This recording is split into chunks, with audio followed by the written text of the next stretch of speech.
Don't you step on a snake. Don't you ride in a plane. Don't you 건강한 한 주 보내셨습니까? 여러분 안녕하세요. 생방송 건강클리닉의 이윤선입니다. 이 과거 우리의 밥상을 살펴보면 밥, 국, 그리고 나물들로 주로 이루어져 있었는데요. 요즘 우리의 밥상을 보면은 인스턴트 식품이나 가공식품 쉽게 찾아볼 수 있고요. 아니면 아예 인스턴트로 이렇게 끼니를 때우기도 합니다. 자, 이렇게 우리가 먹는 음식들이 변하면서 덩달아 대장 질환도 크게 늘어났다고 합니다. 과민성 장증후군부터 시작해서요, 무서운 대장암까지 그 종류도 정말 다양해졌는데요. 특히 우리나라 대장암 발병률을 보면은 전 세계 중에서 3위, 아시아 국가 중에서는 1위를 차지할 정도로 굉장히 높은 편이라고 합니다. 자, 1위 별로 달갑지 않은 1위 같은데요. 자, 오늘 생방송 건강클리닉에서는요, 오늘 여러분의 대장 건강 한번 살펴보는 시간 준비해봤습니다. 여러분을 위한 2대의 상담 전화 오늘도 활짝 열려있죠. 259개 5100번, 5200번 2대의 전화 있으니까요. 이 방송 중에 궁금한 점 있으시다면 상담 전화로 해결해 보시면 좋을 것 같습니다. 자, 오늘 이 시간 대장 질환에 대해서 자세하게 상담해 주실 분 소개해 드릴게요. 내과 전문의 지병훈 선생님 나오셨습니다. 반갑습니다. 네, 반갑습니다. 네, 성인의 15에서 20% 정도가 이 과민성 장증후군 때문에 괴롭다고 합니다. 어떻게 보면 좀 흔한 질환인 것 같은데요. 정확히 어떤 질환인 건가요? 예, 맞습니다. 과민성 장증후군은 위장관에 특별한 질환이 없고 구조적인 문제가 없는데도 불구하고 만성적으로 복통, 설사, 그리고 복부 불편감 등이 반복이 되고, 네. 이와 더불어 설사와 변비 등의 배변 습관 변화가 동반되는 질환입니다. 복통 및 복부 불편감을 동반하면서 설사가 주된 증상이라면 설사형 과민성 장증후군, 네. 그리고 변비가 주된 증상이라면 변비형 과민성 장증후군, 네. 그리고 이 두 가지가 혼합된 경우를 혼합형 과민성 장증후군이라고 합니다. 보통 이렇게 세 가지 타입으로 나누게 되고요. 네. 소화기 질환 중에서 가장 흔한 질환이고 대표적인 기능성 소화기 질환이라고 보실 수 있습니다. 그리고 전 세계적으로 인종, 연령에 상관없이 9에서 한 25% 정도로 가장 흔한 질환으로 알려져 있습니다. 네, 맞습니다. 자, 이 병이 좀 괴로운 병이다라고 하는 이유가 화장실을 들락날락해야 해서 그런 것 같아요. 사실 이러면은 일상생활하는데 항상 불안감을 갖고 살 수밖에 없거든요. 이 과민성 장증후군의 원인은 어디에 있을까요? 예, 그렇습니다.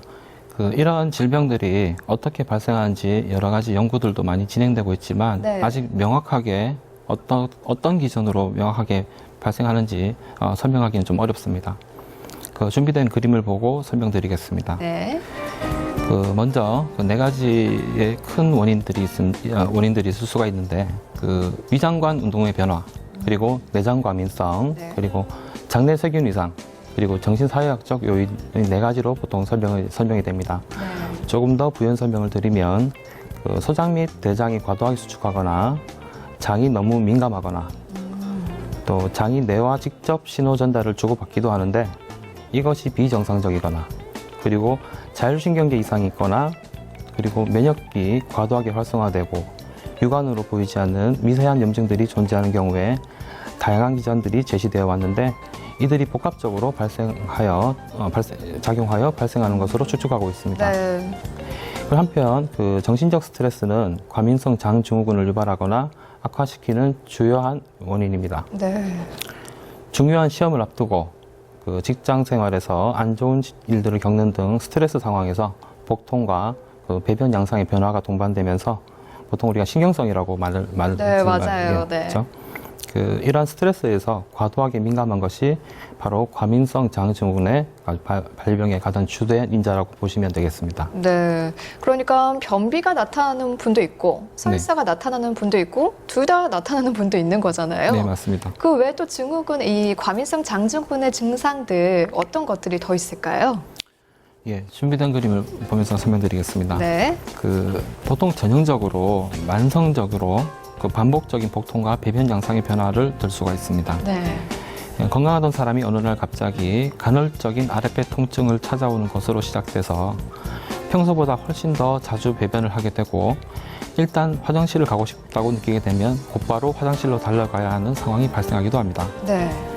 대변이 물러져 물 같은 경우도 있고 이전에 본 적이 없는 점액질이 섞인 변을 보기도 합니다.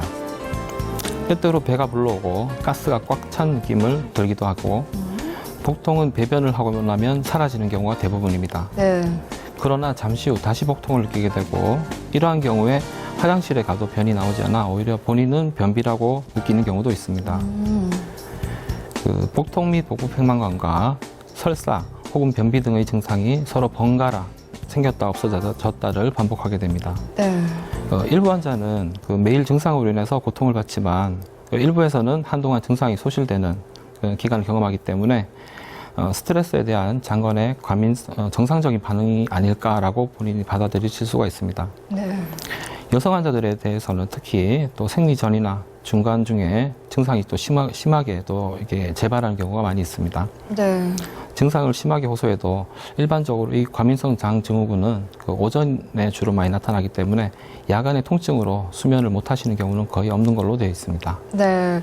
이렇게 증상에 대한 설명을 들어보니까요. 이 과민성 장 증후군은 괜찮아진 것 같다가도 다시 재발하고 참 끈질긴 병이 아닐까 싶습니다. 그러면 이렇게 끈질긴 병을 치료를 어떻게 하면 좋을까요? 예, 먼저 환자분들께서 많이 좀 알아주셔야 될 것은 이 질환 자체가 심각한 질병으로 진행하지 않고 또 이로 인해서 사망하거나 심각하게 뭐 체중 감소를 느낀다든지 장애가 발생하는 그런 위험한 질환이 아니다는 사실을 먼저 알아주셨으면 좋겠습니다. 네. 이러한 사실이 좀 다소 위안이 되기도 하지만 증상 자체가 장기간 지속돼서 호전과 악화를 반복한다는 게 다소 좀 실망스럽기도 합니다. 그러나 다음 노력으로 어느 정도 조절 가능한 기능성 질환이며 개개인에 맞춰서 상황에 맞춰서 맞춤식 접근권이 필요하기도 합니다. 네, 어떤 게 있을까요? 맞춤식 접근? 먼저 개인적으로 좀 노력하실 부분은 네. 일반적으로 환자 스스로 증상을 최소화시키기 위한 본인만의 다양한 방법을 좀 터득하시는 게 좋습니다. 명상이나 요가도 좋고요. 네. 일상생활을 정상적으로 연계할 수 있다는 긍정적인 마음 자세가 가장 먼저 중요하다 보시면 되겠습니다. 그리고 심리적 안정과 스트레스 해소에 노력하는 것도 중요하고 또 규칙적인 식사, 배변 습관, 그리고 충분한 수면, 그리고 적절한 휴식과 운동을 병행하시기 바랍니다. 네. 심리적인 안정과 정신적인 스트레스를 낮춰주는 게 굉장히 중요한 질환이었네요. 네. 아무래도 대장 질환 쪽은 이 먹는 음식, 식습관이 좀 중요하지 않을까 싶은데요. 네, 맞습니다. 과민성 장 증후군도 역시 마찬가지겠죠? 예, 그렇습니다. 실제로 그 음식 조절만으로도 많은 분들이 효과를 보시는 분도 많이 계십니다. 네. 다음 그림을 좀 보시겠습니다. 네. 먼저 흡연, 술, 기름진 음식, 또 커피나 같은 카페인 음료, 탄산 음료, 껌, 콩, 양배추와 같은 가스를 많이 생성한 음식, 유제품들이 증상을 일으키기도 합니다. 네. 본인 개개인께서 식사 일지를 작성해 보셔서 증상을 악화시키는 음식물이 있다면 좀 피하시기 바라고, 특히 섬유질이 많은 채소나 과일을 섭취하는 것들이 많이 도움이 됩니다. 특히 또 많은 임상 연구 결과에서 고식이 섬유식은 변비를 호전시키고 복통을 경감시키고 설사도 완화시키는 걸로 나와 있습니다. 네. 따라서 보통 거친 채소라든지 껍질째 먹는 과일, 그리고 잡곡밥 이런 것들을 많이 드시길 바라고, 그러나 이제 갑자기 또 식이섬유를 갑자기 증가하게 섭취를 하시게 된다면은 네. 장내 세균 증가, 그리고 가스 생성이 증가하기 때문에 오히려 증상이 악화되신 분들도 계시거든요. 네. 따라서 상황에 따라서 좀 음식 조절하시고 필요에 따라서는 식이섬유 보충제를 좀 이용하셔도 되겠습니다. 네. 아니, 다른 거는 워낙에 나쁘다고 많이들 나온 음식인데, 콩, 양배추, 브로콜리도 장 증후군에 나쁜 음식이었네요. 네, 참고하시면 좋을 것 같습니다. 자, 이렇게 생활 속에서 식습관을 좀 바꾸고, 그리고 정신적인 스트레스를 줄여나가면서도, 그럼에도 과민성 장 증후군이 고쳐지지 않는다 하면 그때는 좀 전문적인 도움을 받아야겠죠.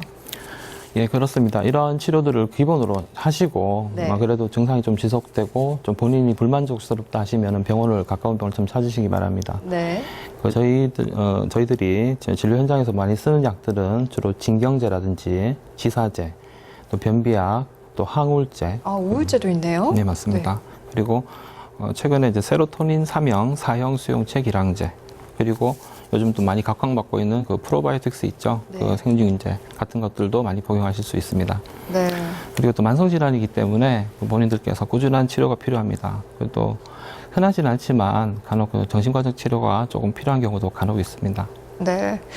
자, 생방송 건강클리닉 오늘은 대장 질환에 대해서 알아보고 있습니다. 내과 전문의 지병훈 선생님과 함께하고 있습니다. 자, 오늘도 여러분을 위한 2대의 상담 전화 준비되어 있습니다. 259개 5100번, 5200번 이 2대의 상담 전화로 방송 중에 연락을 주시면 바로 궁금증 해결해 드리도록 하겠습니다. 네, 지금 전화 한 통 걸려와 있네요. 아, 네, 전화가 없다고 합니다. 죄송합니다. 자, 그럼 계속해서 저희는 알아보도록 할게요. 과민성 장증후군 같은 증상이 있을 때, 잘 낫지 않을 때, 이럴 때 저희가 고민하는 게 대장 내시경 검사거든요. 이거 꼭 받아야 되는 거죠? 먼저 그 과민성 장증후군 진단은 그 국제 기준이 있습니다. 로마 가이드라인이라고 해서 매년 업데이트가 좀 됩니다. 정기적으로 해서. 네. 그런데 주로 이제 저희들이 임상적인 근거를 바탕으로 해서 진단을 많이 내리게 되고요. 보통 6개월 이내, 그리고 최근 3개월 이내에 한 달 동안에 적어도 3일 이상 그 배변 습관 변화와 복통 등이 발병할 경우를 우리가 이제 과민성 장증후군의 기본적인 조건을 좀 걸고 있습니다. 하지만 이런 증상들이 대장암이라든지 각종 흡수 장애라든지 또 젊은 연령층에서 나타날 수 있는 그 염증성 장질환이 있습니다. 크론병이나 궤양성 장증후군, 궤양성 대장염 같은 경우도 있기 때문에 이런 경우에 있어서는 대장 검사를 좀 필요로 하기도 하죠. 특히 환자분께서 50세 이상이면서 최근 수년 이내에 대장 내시경을 받지 않았던 경우나 그리고 혈변, 특히 체중 감소, 네. 그 점차 악화되는 양상의 복통, 설사 등이 반복이 되거나 특히 야간에 나타나는 증상이 아니기 때문에 수면 장애가 나타난 경우에는 반드시 그 대장 내시경 검사도 필요하고 또 경우에 따라서는 대장 내시경 검사 이전에도 혈액 검사나 복부 CT 같은 추가적인 검사가 좀 필요할 수도 있습니다. 네. 따라서 전문의와 반드시 상의를 좀 하시기 바라겠습니다. 그러니까 다른 대장 질환이 있는지 그거를 감별하기 위한 검사가 좀 필요한 거네요. 그렇습니다. 네. 근데요, 이렇게 주위를 보면요. 대장 내시경 검사를 받고 대장 용종이 발견됐다 하시는 분들 굉장히 많이 있더라고요. 네, 그렇습니다. 대장 용종 어떤 건가요? 그 대장 용종은 그림을 좀 봐주시겠습니다. 네. 네. 그 대장 용종, 우리 또 폴립이라고도 말씀 많이 드리고요. 그 대장 폴립은 대장 점막이 비정상적으로 자라서 네. 내강에 돌출되는 윤기성 병변을 통칭을 하고 있습니다. 네. 그 특히 세포 기원에 따라서 상피세포에서 생기는 상피성 폴립과 그 비상피성 폴립으로 나뉘게 됩니다.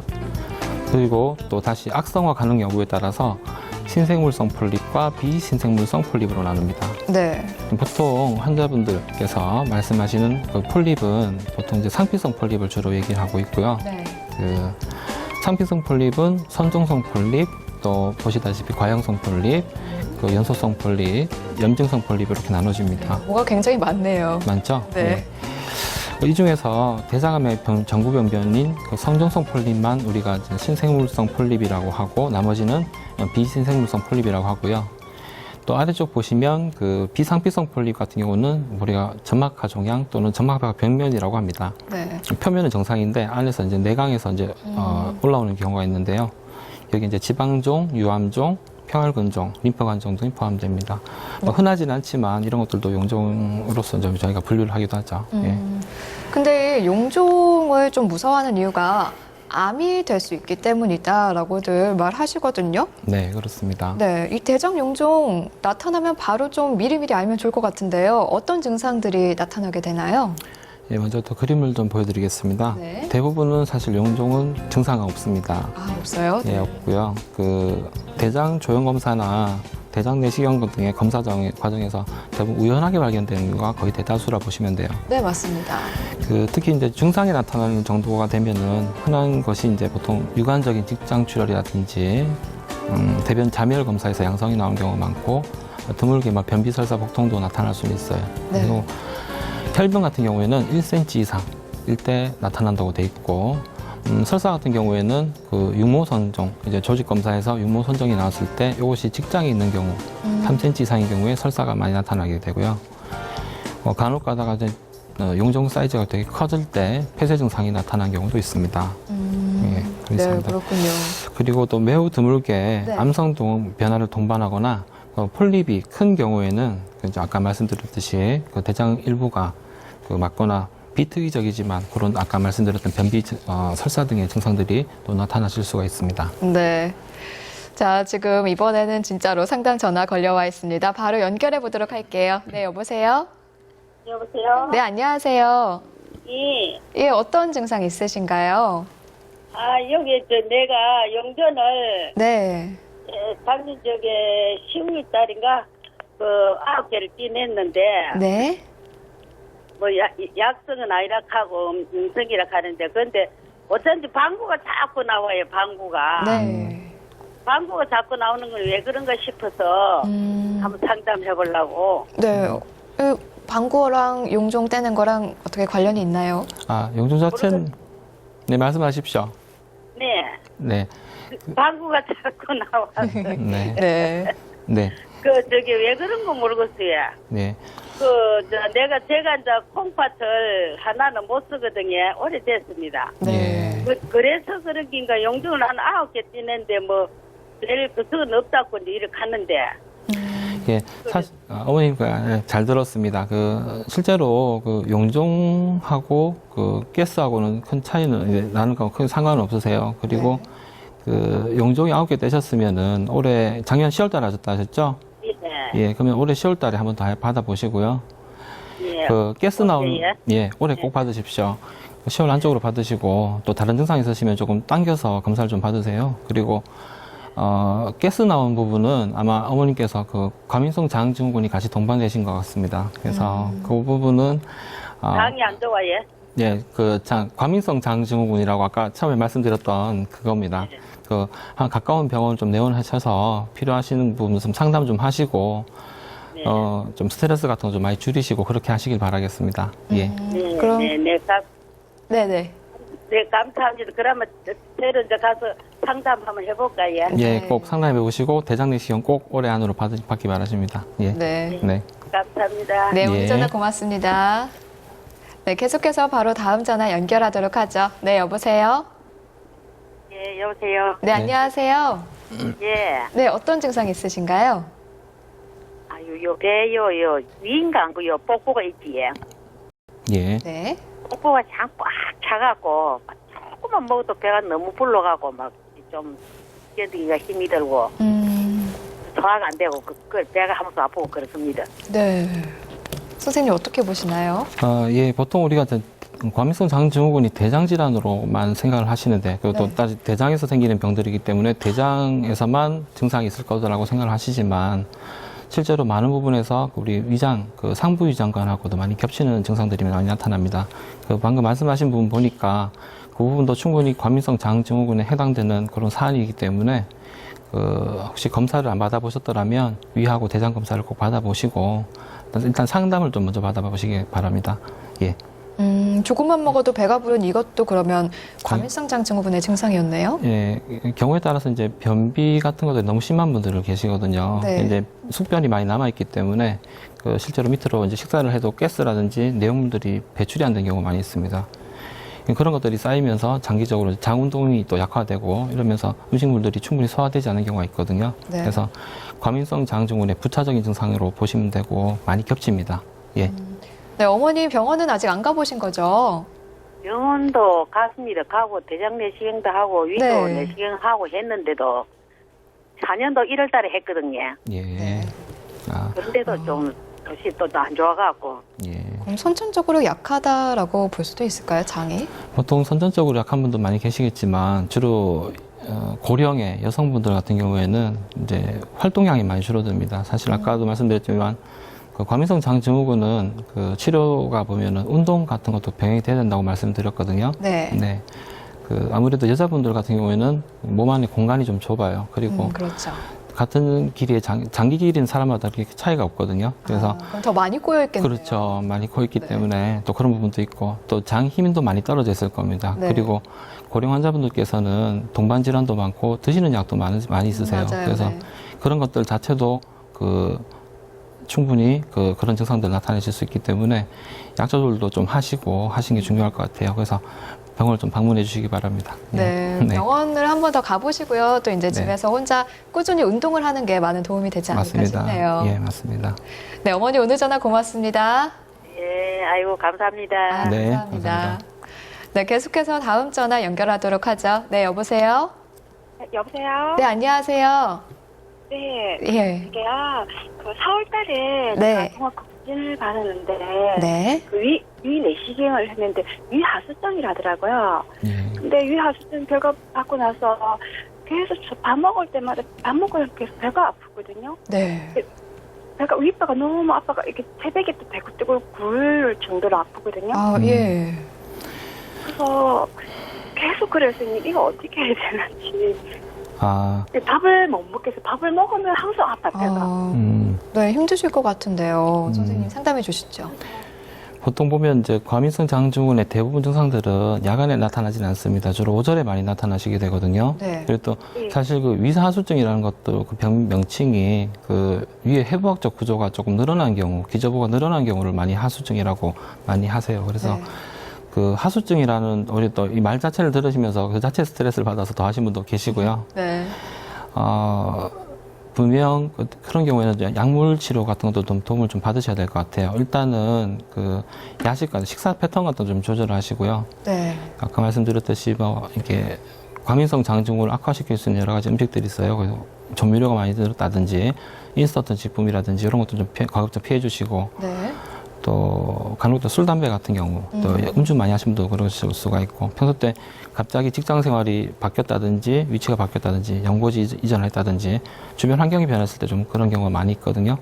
그렇기 때문에 그런 부분도 충분히 고려하셔서 조금 그런 부분도 좀 상담을 받아보시는 게 많이 도움됩니다. 혼자서 너무 고민하지 마시고. 네. 네, 이상입니다.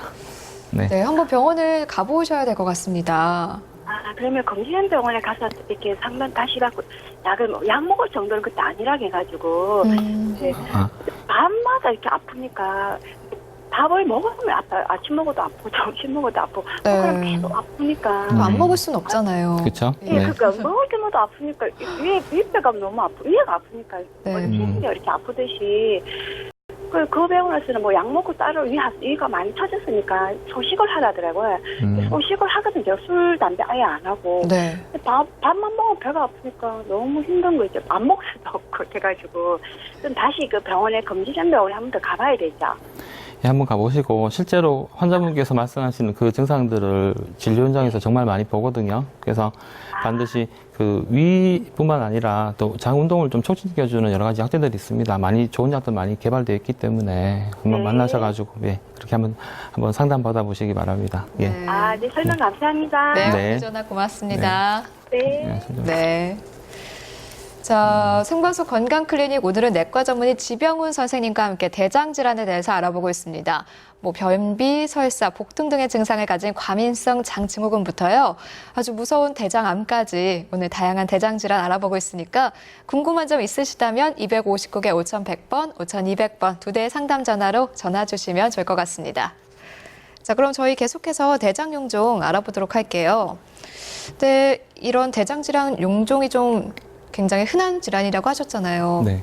보통 대장 내시경으로 우연히 발견이 되는데 그 외에 또 다른 진단법 있나요?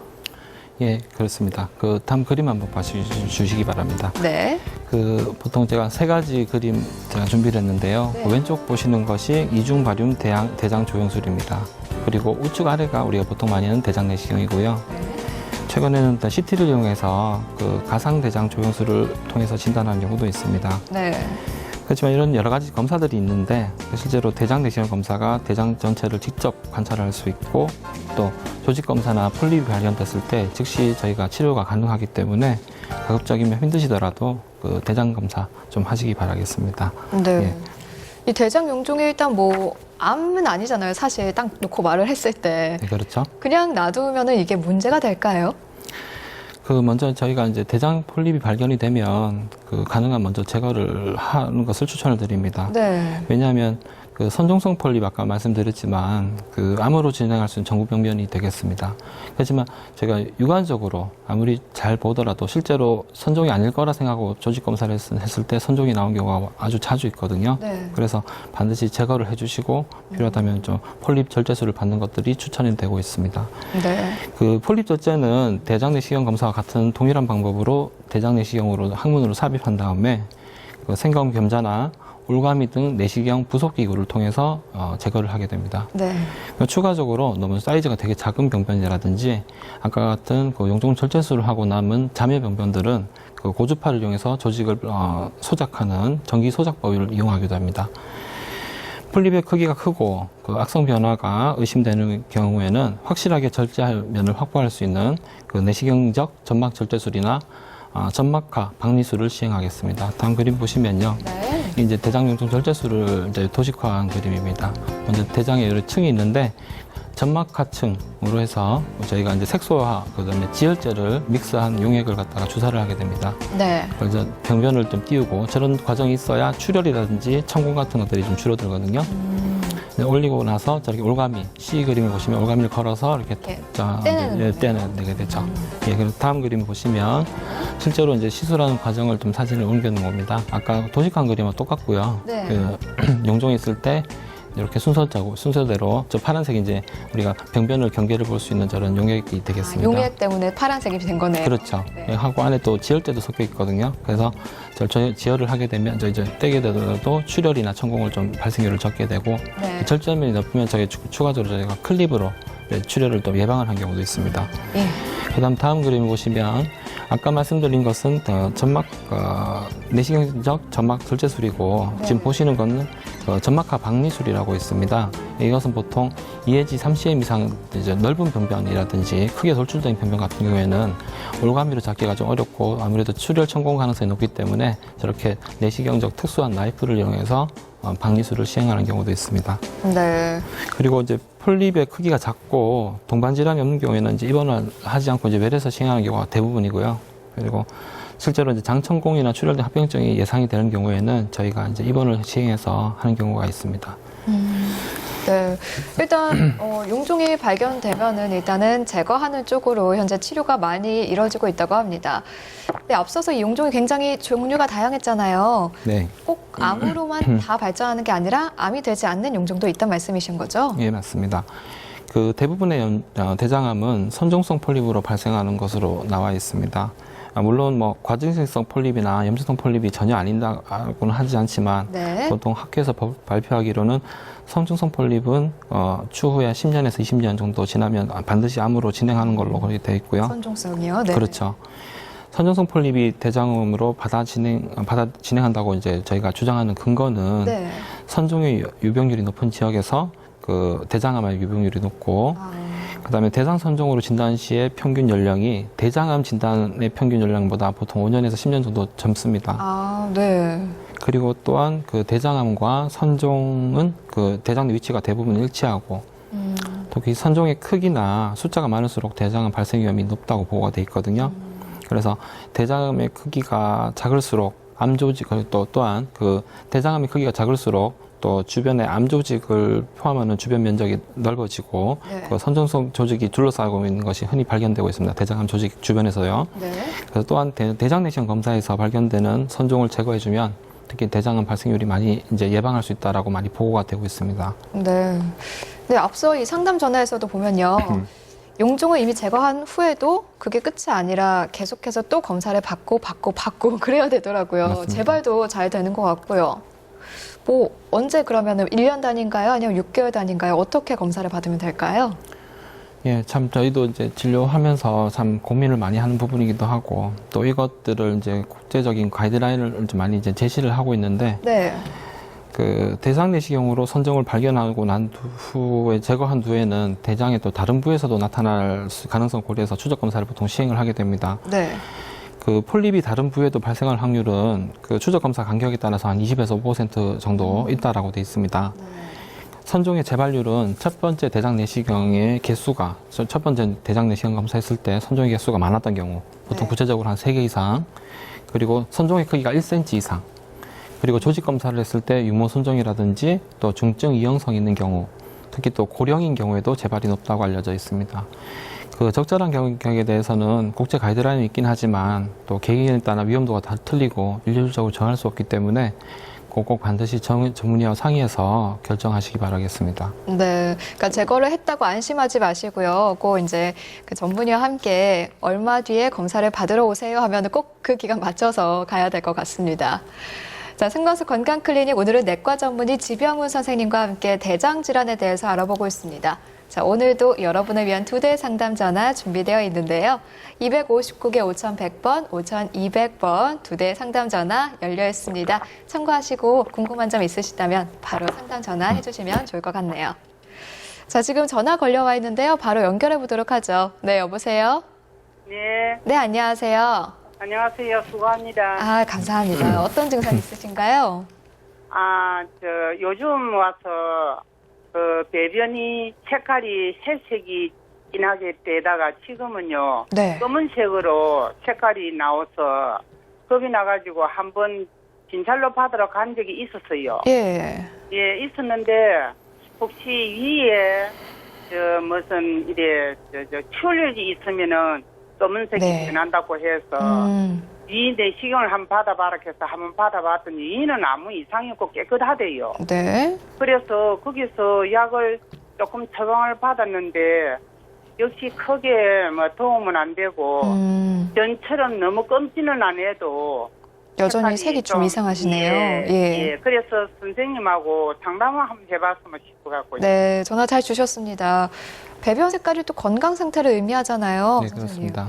색깔이 정상적인 배변 색깔은 아니죠. 회색에서 검정 사이면. 네, 그렇습니다. 그 말씀 들어본 사항으로 봤을 때 보통 이제 대변 색깔이 검게 나온다고 판단이 됐을 때 막 일단 진료 현장에서는 이제 검사를 먼저 하게 되겠죠. 네. 일단 뭐 위내시경이라든지 대장 검사를 이제 하게 되는데 실제로 그런 그 애매한 출혈 어딘가 출혈이 있을 때 실제로 진단을 할 수 있는 확률이 좀 그렇게 높지는 않습니다. 아마도 그 검은 변 같은 경우는 대장보다는 상부위장관, 12장 이상의 상부위장관에서 난 궤양이라든지 미란이라든지 네. 여러 가지 염증이 있을 때 검은색 변을 좀 보시게 되고요. 네. 아까 회색에서 검은색으로 말씀하신 거 보니까 그 장뿐만 아니라 그 쓸개 같은 것도 좀 이제 이게 한번 보신 게 좋을 것 같아요. 이제 네. 그런 것도 있고 또 사실 검사상에서 특별한 사항이 없을 때 저희가 뒤늦게 조사를 해보면 한약재라든지 또 본인들이 먹고 계시는 약들 때문에도 좀 그렇게 되는 경우가 있고 예. 평소 때 식사 습관 같은 경우도 식사 어떤 음식을 먹느냐에 따라서도 색깔이 변할 수가 있거든요. 그래서 네. 반드시 검은색 변이 나왔다고 해서 무작정 걱정만 하지 마시고 일단 식사 한번 생각을 해보시고 약재 조절이라든지 음식 조절도 한번 받아보시고요.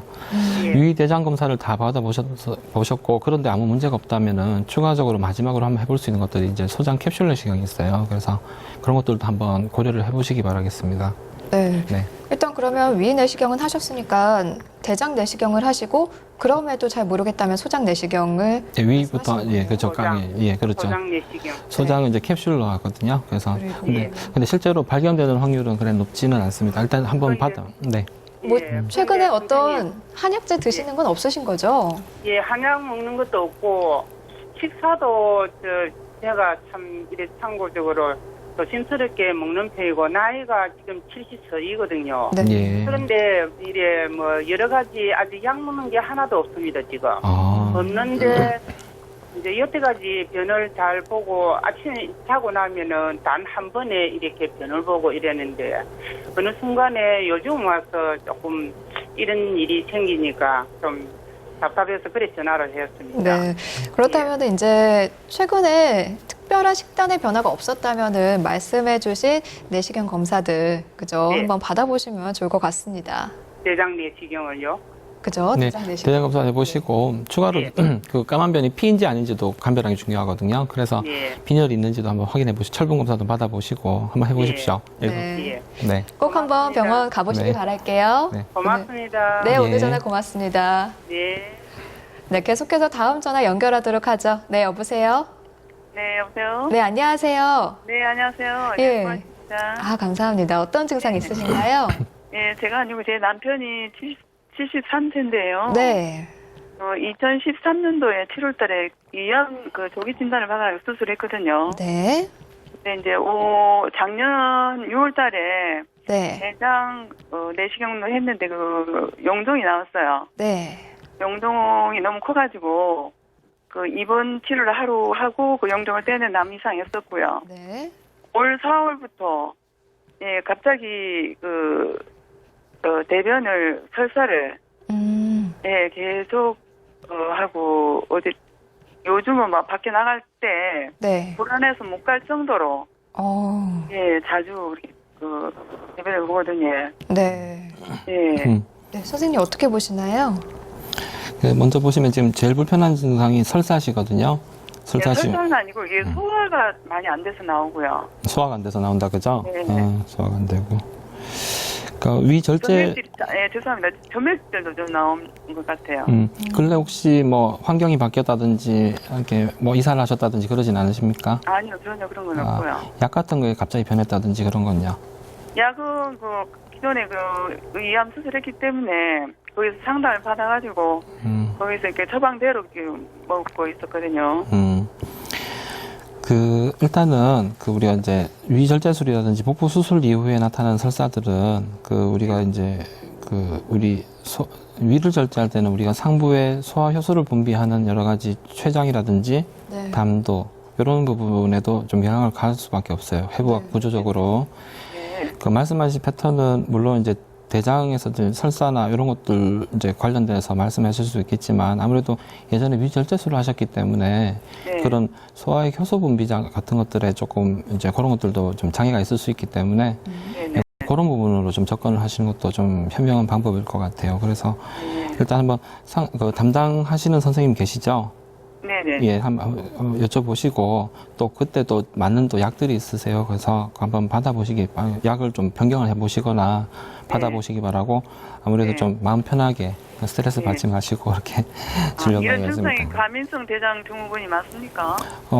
과민성 대장 증후군은 원래 이제 아까 말씀드렸지만 특별한 질환이 없고 구조적 질환이 없을 때를 먼저 전제를 하거든요. 네. 근데 아마 위절제술을 하시고 나서 시간이 어느 정도 지나시고 하셨고 분명 그쪽에 이제 구조적으로 조금 변화가 왔기 때문에 그런 부분들도 좀 충분히 고려를 해봐야 되지 싶습니다. 그래서 그거는 한번 담당 선생님하고 좀 상의를 하셔서 그 부분도 한번 같이 보시기 바라겠습니다. 네, 일단 위암 수술했던 그 병원을 다시 한번 찾으셔서 상담을 해보시면 좋을 것 같네요. 네.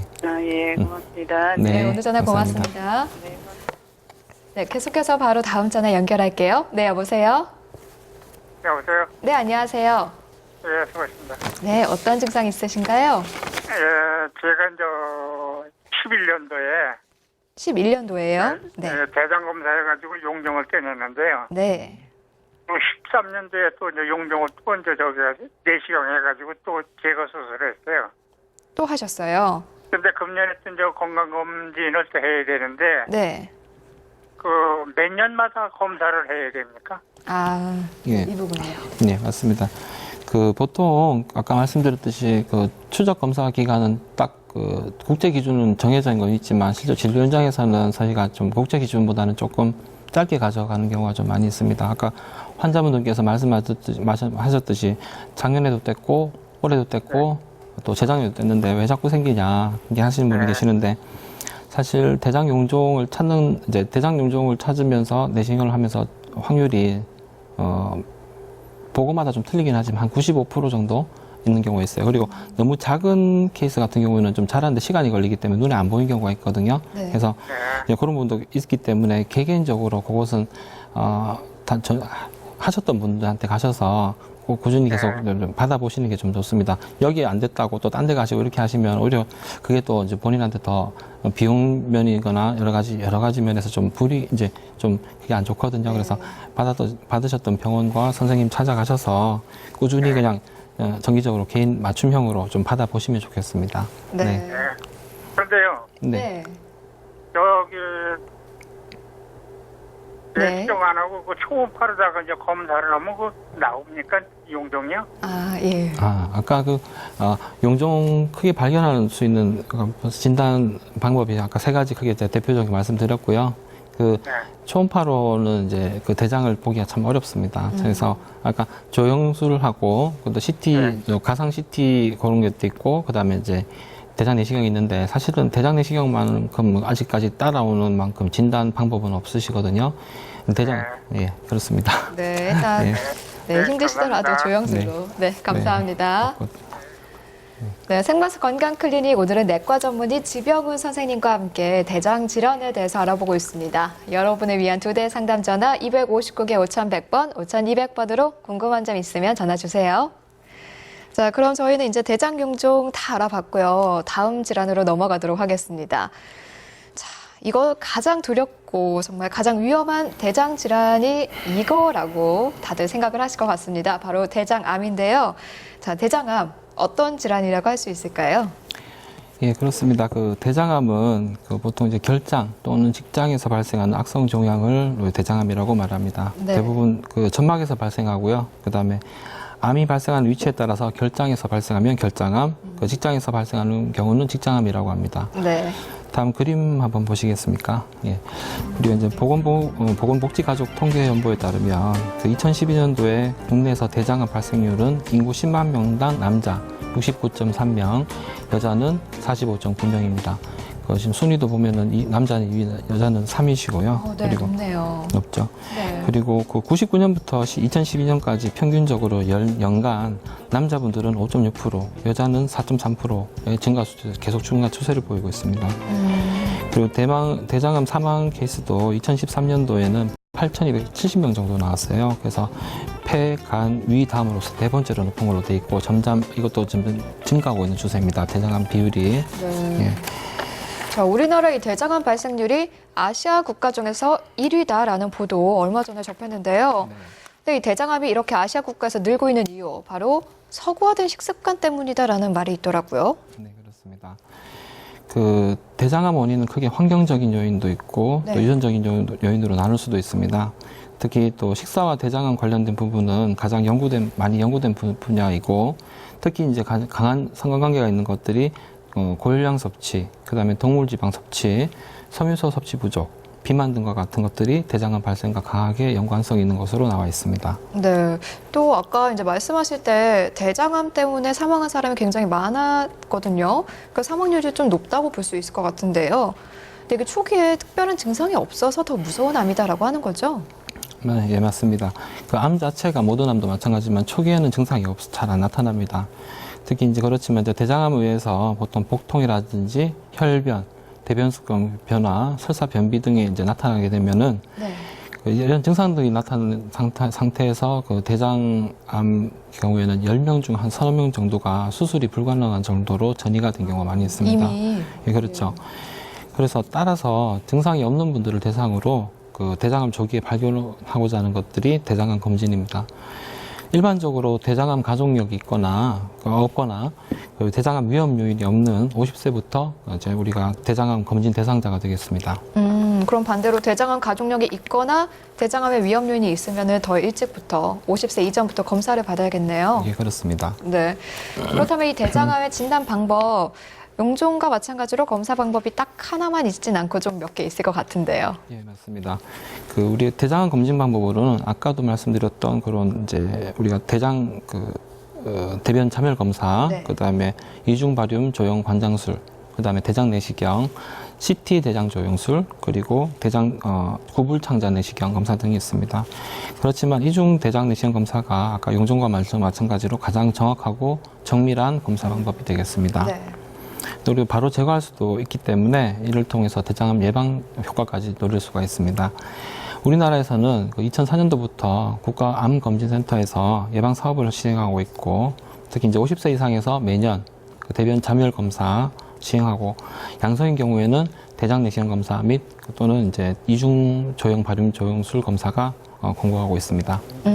그러니까 이 대변 자멸 검사로 우선 검사를 해보고 여기서 양성이 나오면 더 검사를 한다 이 얘기시네요. 예, 그렇습니다.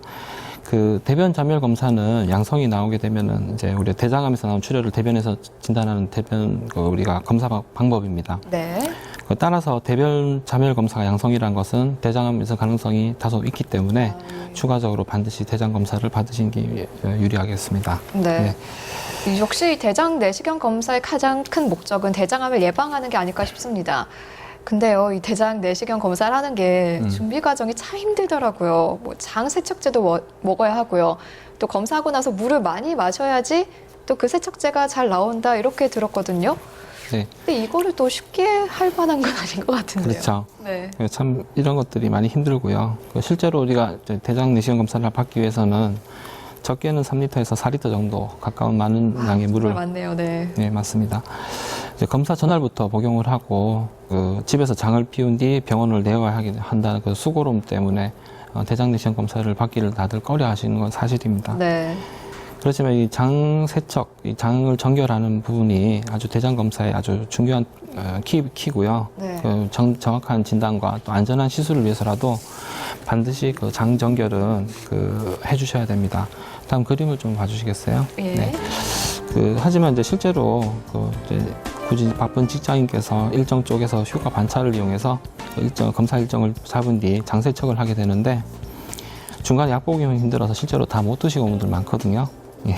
그래서 이런 경우에는 검사가 불완전하게 돼서 재검을 좀 다시 해야 된다든지 네.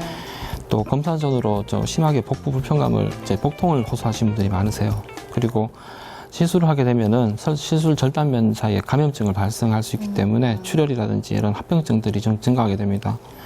따라서 대장 내시경 검사 전에는 반드시 장을 깨끗하게 비우는 게 아주 중요한 것으로 되어 있습니다. 네, 그렇습니다. 장을 깨끗하게 비운 상태에서 검사를 해야지 좀 더 정확한 검사가 이루어진다고 하니까요. 힘들더라도 조금만 더 힘을 내시고 노력을 해주시면 좋을 것 같네요. 근데요, 이게 3에서 4리터를 먹어야 되면 정말 시간이 필요한 거잖아요. 네, 그렇습니다. 시간이 부족할 수도 있고 또 비위가 너무 약하신 분들은 이걸 또 못 먹을 것 같거든요. 예, 그렇습니다. 네, 이런 경우에 요즘에 주입하는 방식이 따로 있다던데요. 예, 그림 한번 봐주시겠어요? 네. 예. 우리가 장 세척제를 먹지 않은 대장 내시경은 오전에 수면 위 내시경을 하면서 소장에 장 세척제를 주입하고 잠에서 깨어나서 추가적으로 한 2리터 정도의 생수를 복용을 합니다. 네, 아무래도 생수는 복용하기 쉬우니까요. 그렇죠. 장이 비워지고 나면 오후에 대장 내시경을 받는 방식으로 진행이 되고요. 수면 위 내시경을 하면서 소장에 직접 장 세척제를 주입하는 방법이라서 장 세정 효과를 높이고 세정 시간은 좀 많이 단축이 되고 있습니다. 네. 특히 환자분들께서 주의하실 거는 전날 저녁에 죽을 드셔야 돼요. 그리고 예. 그리고 다시는 이제 검사 당일에는 공복으로 이제 오시면 되고요. 네. 검사 방법은 그래도 기존 방법에 비해서 많이 편리합니다. 특히 이제 요약하면 설사약을 먹을 필요 없이 소장에 장 세정제를 직접 주입함으로써 한 뒤에 2리터 정도 병원에서 한 2, 3리터 정도 먹어야 되는 경우도 있긴 하지만 생수를 좀 드시면 되겠습니다. 네. 장점은 이제 검사 바로 받을 수 있고요. 전날 밤에 약 안 드셔도 되니까 많이 좀 편리하고요. 네. 당일날 바로 또 검사 결과까지 다 받아보실 수 있습니다. 네, 근데 전날 저녁에 죽이라고 하셨는데 요즘 죽 종류 굉장히 다양하던데요. 상관없나요? 아닙니다. 쌀 흰죽 정도가 제일 흰죽만 딱 가급적 쌀 흰죽 정도 네, 좋습니다. 알겠습니다. 그러니까 위 내시경 검사를 하면서 이제 이런 방법을 같이 쓰는 거네요. 네. 근데 혹시 뭐 부작용이나 주의할 점 이런 건 따로 없을까요? 통상적으로 저희가 이제 대장 내시경을 할 때 준비를 할 때 통상적인 기본적인 이제 합병증 같은 것들은 출혈 천공 같은 것들을 생각할 수 있습니다. 확률은 물론 높지는 않지만요. 네. 이제 요 같은 경우에는 내시경 검사 시에 직접 12지장 부위에 장 세척제를 주입하는데 시간이 한 3분에서 5분 정도 걸립니다. 그래서 가급적 수면 내시경을 좀 저희가 권고드리고 네. 주입된 장 세척액이 흡인 가능성도 있고 또 이 추가로 이제 화장실도 왔다 갔다 하셔야 돼요. 병원에서 또 생수를 또 추가 좀 옆에서 먹는 걸 좀 봐주셔야 되기 때문에 네.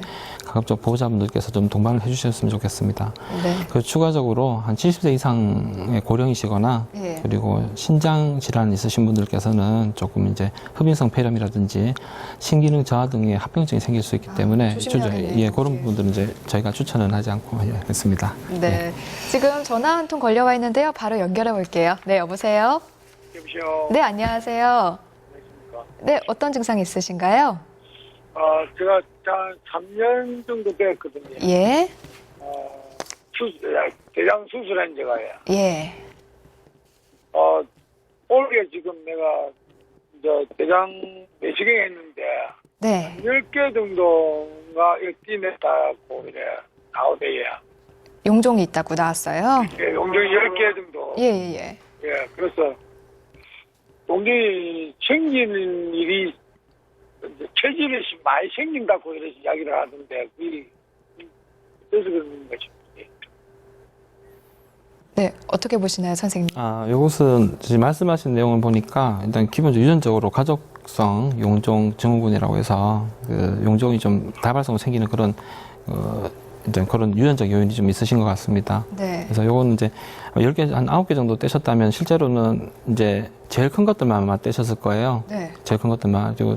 그래서 그런 것들은 이제 주기적으로 6개월에서 1년 간격으로 좀 받아보셔야 될 좀 상황이시네요. 보니까. 예, 조금 자주 받아보시죠. 1년 정도 있다가 다시 한번 해보자 이런 이야기. 예, 맞습니다. 보통 그렇게 많이 합니다. 예, 특별히 증상이 없으시면, 예, 그렇습니다. 네, 일단 꾸준히 계속해서 이 정기 검진 빼놓지 말고 꼭 받아보시면 좋을 것 같네요. 의전화 고맙습니다. 네, 감사합니다. 네. 예. 자, 저희 그러면 대장암에 대해서 조금 더 알아보고 마무리하도록 할게요. 이 대장암이 증상이 나타났을 땐 이미 어느 정도 많이 진행이 된 거다라고 말씀해 주셨으면 아무래도 예방을 좀 할 수 있으면 좋을 것 같거든요. 예. 예방법 있을까요? 가장 큰 예방법은 먼저 식사라든지 생활 습관 교정이 가장 중요하겠죠. 네. 특히 이제 흡연, 그리고 술 같은 경우, 그리고 그 비만 체중 가진 경우에도 좀 많이 증가율이 높기 때문에 네. 운동이라든지 그 식사 조절 같은 것도 중요하다고 보시겠습니다. 또 특히 또 규칙적인 운동 등을 해서 일상생활 속에 신체 활동을 늘리는 것이 네. 대장암 예방에 도움이 된다고 되어 있습니다. 일관적이진 않지만 많은 연구에서 그 신체 활동을 늘리는 것들이 대장암 예방을 한다고 되어 있고요. 네. 그 평균적으로 한 40~50% 좀 줄이던 걸로 나타났습니다. 그리고 대부분의 대장 용종이 암 진행을 한다고 보시고 대장 내시경을 좀 정기적으로 좀 받아보시는 것이 또 가장 최선의 방법이 될 수가 있겠습니다. 네. 자, 생과수 건강클리닉 지금까지 내과 전문의 지병훈 선생님과 대장 질환에 대해서 알아봤습니다. 선생님 오늘 말씀 고맙습니다. 네, 고맙습니다. 네, 벌써 7월을 접어들었습니다. 이제 한여름도 시작, 무더위도 시작이겠죠. 무더위로부터 우리 몸을 지키는 방법. 제철 음식을 먹는 것만한 게 없을 것 같은데요. 자, 여름의 제철 음식 뭐가 있을까요? 감자 있고요, 블루베리 있고요, 토마토 있고요, 복숭아 있고요, 복분자 있습니다. 이 감자 같은 경우에는 영양소, 칼슘 굉장히 풍부해서 좋다고 하고요. 블루베리는 면역력을 강화시켜주는 데 도움이 된다고 합니다. 또 복숭아 같은 경우에는요, 오늘 알아본 이 대장암을 예방하는 데 도움이 된다고 하니까요. 많이 챙겨 드시면 참 좋을 것 같습니다. 자, 건강클리닉 이번 한 주도 이 맛도 좋은 건강에도 좋은 제철 음식과 함께하면서 건강 지키세요. 오늘은 여기서 인사드리겠습니다. 고맙습니다.